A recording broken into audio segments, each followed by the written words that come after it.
নমস্কার, জিও আড্ডা চ্যানেলে সবাইকে স্বাগত জানাই। আজকে সপ্তম শ্রেণীর ভূগোলের এশিয়া মহাদেশের নদ নদী নিয়ে আমরা আলোচনা করব। আমরা অলরেডি এশিয়া মহাদেশের পরিচয় এবং এশিয়া মহাদেশের ভূপ্রকৃতি নিয়ে আলোচনা করেছি। আজকে আমরা এশিয়া মহাদেশের নদ নদী নিয়ে আলোচনা করব।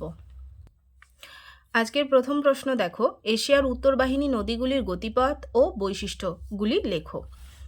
এশিয়ার উত্তর দিকে প্রবাহিত নদীগুলি প্রধান হলো ওব নদী, ইনিশি নদী, লেনা নদী। ওব নদীর উৎস কোথা থেকে উৎপন্ন হয়েছে? এই নদী আলতাই পর্বত থেকে উৎপন্ন হয়েছে। আর কোথায় পতিত হয়েছে? ওব সাগরে। এই নদীর দৈর্ঘ্য কত? 3650 কিলোমিটার।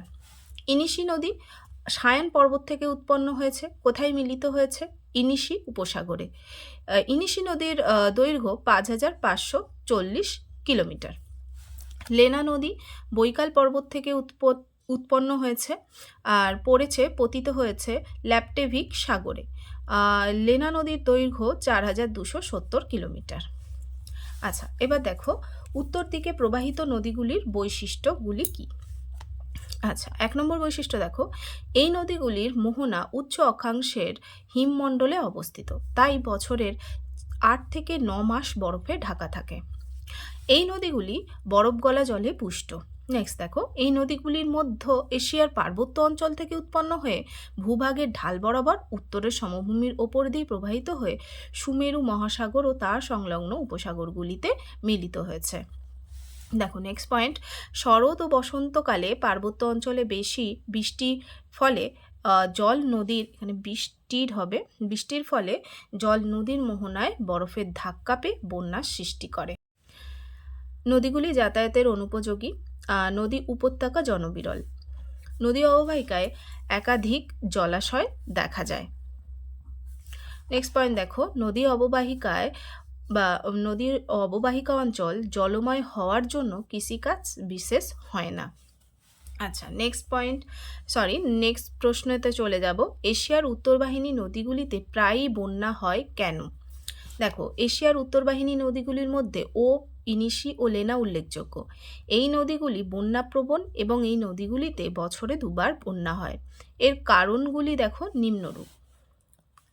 1 নম্বর কারণ, এই নদীগুলি মোহনা অঞ্চল 8 থেকে 9 মাস বরফে ঢাকা থাকে, ফলে নদীর উচ্চ প্রবাহে বসন্তকালে বরফ গলে গেলেও নিম্ন প্রবাহে নদীর মোহনায় বরফাবৃত থাকে, ফলে এই সময় উৎস অংশের বরফ গলা জল মোহনার আগেই বাধাপ্রাপ্ত হয়ে বন্যার সৃষ্টি করে।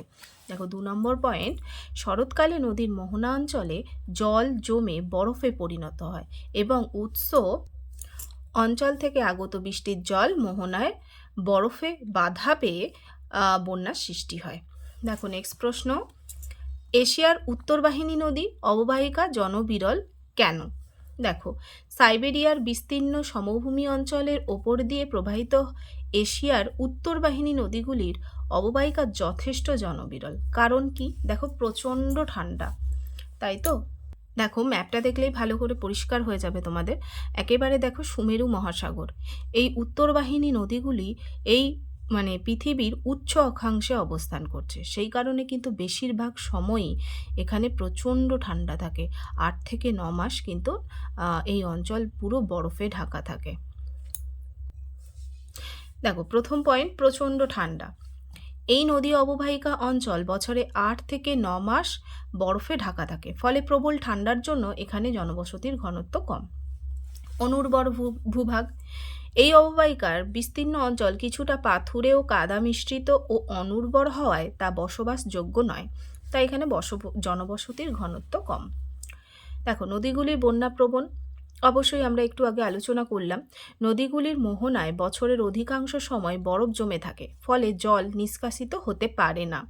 ঠিক আছে, এই নিষ্কাশিত না হওয়ার ফলেই কিন্তু শরৎকাল ও বসন্তকালে বন্যা হয়, তাই এই বন্যাপ্রবণ নদী অববাহিকায় মানুষের বসতি কম। দেখো নেক্সট পয়েন্ট, কৃষির অনুপযোগী।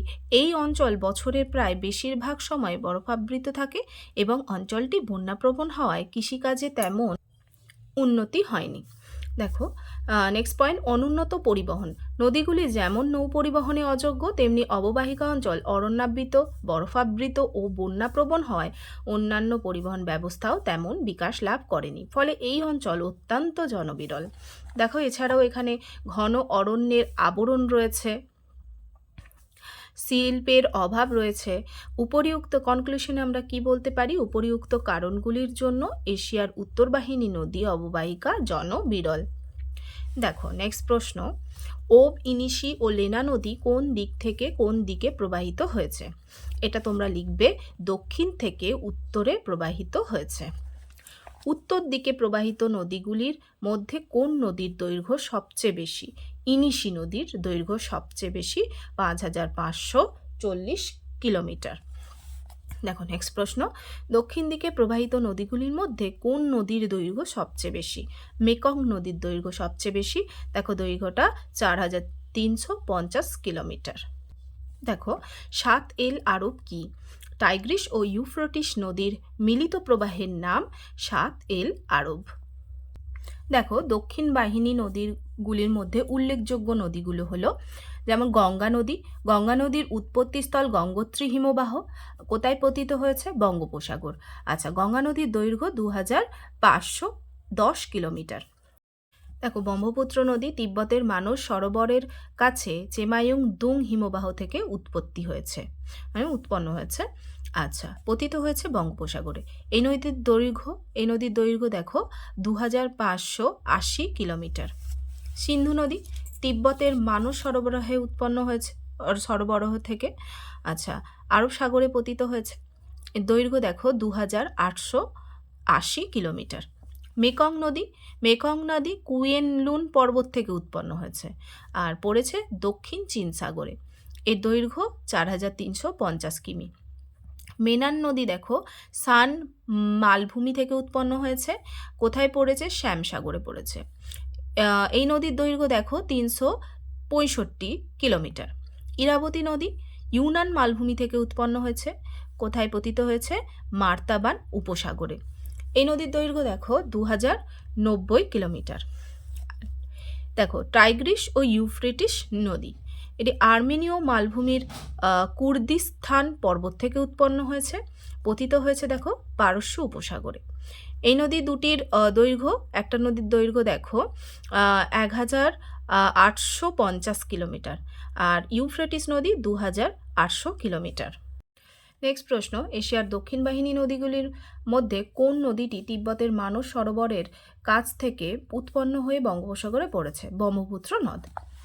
এশিয়ার পূর্ব দিকে প্রবাহিত নদীগুলির মধ্যে কোন নদীর দৈর্ঘ্য সবচেয়ে বেশি? ইয়াংশি নদীর। দেখো এশিয়ার পূর্ববাহিনী নদীগুলির বৈশিষ্ট্য লেখো। দেখো এর আগে আমরা এশিয়ার পূর্ববাহিনী নদীগুলি জেনে নিই। দেখো এশিয়ার পূর্ববাহিনী নদীগুলির মধ্যে উল্লেখযোগ্য হলো ইয়াংশি, সিকিয়াং, হোয়াংহো, ইয়াংশি নদী কুয়েনলুন পর্বতের দক্ষিণে গোলাডান্ডং পর্বতশৃঙ্গ থেকে উৎপন্ন হয়েছে, কোথায় পতিত হয়েছে? চীন সাগরে। আচ্ছা, ইয়াংশি নদীর দৈর্ঘ্য দেখো, বইয়ে তোমাদের এটা ভুল দেয়া আছে, এটা 6357 কিলোমিটার হবে। সিকিয়াং নদী ইউনান মালভূমির বায়ানহারা পর্বত থেকে উৎপন্ন হয়েছে, কোথায় পতিত হয়েছে? চীন সাগর। আচ্ছা, ইয়াংশি নদীর দৈর্ঘ্য কত? 1920 কিলোমিটার। হোয়াংহো নদী কুয়েনলুন পর্বত থেকে উৎপন্ন হয়েছে, পোহাই উপসাগরে কিন্তু এই নদী পতিত হয়েছে। এই নদীর দৈর্ঘ্য 5460 কিলোমিটার। আমুর নদী রাশিয়ার ইয়াব্লোনয় পর্বত থেকে উৎপন্ন হয়েছে, কোথায় পতিত হয়েছে?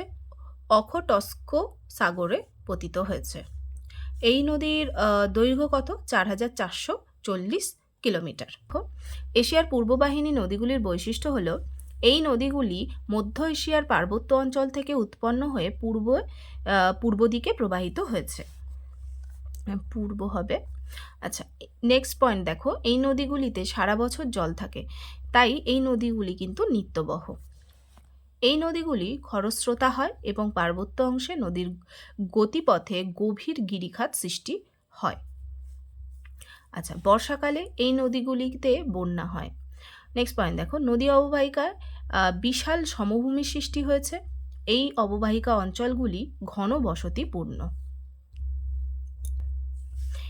এই নদীগুলির মোহনায় বদ্বীপ সৃষ্টি হয়েছে। এই নদীগুলি পরিবহন ও সেচের কাজের বিশেষ উপযোগী। চলো নেক্সট প্রশ্ন, এশিয়ার দীর্ঘতম নদীর নাম কি? ইয়াংশি নদী। এশিয়া মহাদেশের কোন নদীকে স্বর্ণরেণু নদী বলে? ইয়াংশি নদীকে। এশিয়ার পূর্ব দিকে প্রবাহিত দুটি নদীর নাম করো যারা চীন সাগরে পড়েছে? ইয়াংশি নদী ও সিকিয়াং নদী। এশিয়ার কোন নদীকে পিত নদী বলে? কেন? হোয়াংহো নদীকে পিত নদী বলে। এর কারণ কি? হোয়াংহো নদী হলুদ রঙের পলিযুক্ত জল বহন করে বলে একে পিত নদী বলে। আজ এই পর্যন্ত। ভিডিওটি ভালো লাগলে অবশ্যই একটা লাইক দিও এবং চ্যানেলটা সাবস্ক্রাইব করে রেখো যাতে পরবর্তী ভিডিও পেতে তোমাদের কোনো অসুবিধা না হয়। ধন্যবাদ।